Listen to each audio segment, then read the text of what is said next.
Welcome to মা mobile enterprise. একটা সমস্যা, এই রিসেন্টলি কয়েকদিন ধরে একটা সমস্যা হইতেছে যে হঠাৎ করে মানুষের মোবাইলে যে কলিং এর যে জায়গাটা, যে ডায়ালের যে জায়গাটা, এটা হঠাৎ করে মানে উলটপালট হয়ে গেছে। অনেকে মনে করতেছে যে মোবাইল হ্যাক হয়ে গেছে, গানি মোবাইলের মধ্যে কোনো কিছু ভাইরাস ঢুকছেনি। ওই সমস্যাটা নিয়ে আমি একটু আলোচনা করব, কিন্তু মূলত এটা কোনো কিছু না। এটা কোনো মোবাইল, এটা একটা গুগলের সমস্যা, গুগলের একটা আপডেটের সমস্যা। আপডেটের কারণে এই সমস্যাটা মানে আইতাছে।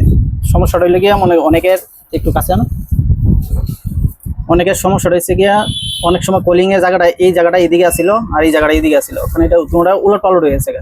তো এইটার সমস্যা সমাধান করার একটা একদম ছোট্ট একটা টিপস।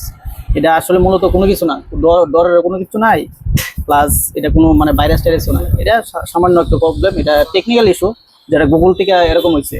একটু কাছে না, আমি দেখাই। এটা সমস্যা রয়েছে এই মোবাইলের সেম টু সেম। এই যে আমরা যে কলিং যে করি, যে কলিং এর এটার মধ্যে প্রেস করে ধরে রাখতে হবে, করার পরে এই অপশন রাখবো। আর পরে দেখবেন যে অ্যাপ ইনফরমেশন, অ্যাপ ইনফরমেশনও ঢোকার পরে এখানে একটা 3টা ডট আছে। এই যে কোনো 3টা ডট, 3টা ডটের মধ্যে ক্লিক করবেন। আনইনস্টল আপডেট, মানে এই যে সফটওয়্যারটা যে আপডেট হয়েছে এটা দরকার নেই, আনইনস্টল করে দিবেন। অটোমেটিক মানে ওকে করে দিবেন, অটোমেটিক আগের মতন হয়ে গেছে। এই যে আগে আসছিল ডায়ালের জায়গাটা এরকম, এখানে আসছিল, তখন এটা অন্য দিকে হয়েছে। আগের মতন যে টান দিয়ে কোনো ইয়ে নেই, একদম সফটওয়্যার। এরকম আরেকটা ফোন সেম এই সমস্যাটা এরকম আছে, দেখি লোকটা, এটা সেম। এটা হচ্ছে আমার দাদার, এই দাদার ফোনটা নিয়েছিল। সবাই অনেকে মনে করতে যে আর মোবাইলে কি ভাইরাসটাই ঢুকছে না, আসলে কোনো কিছু না।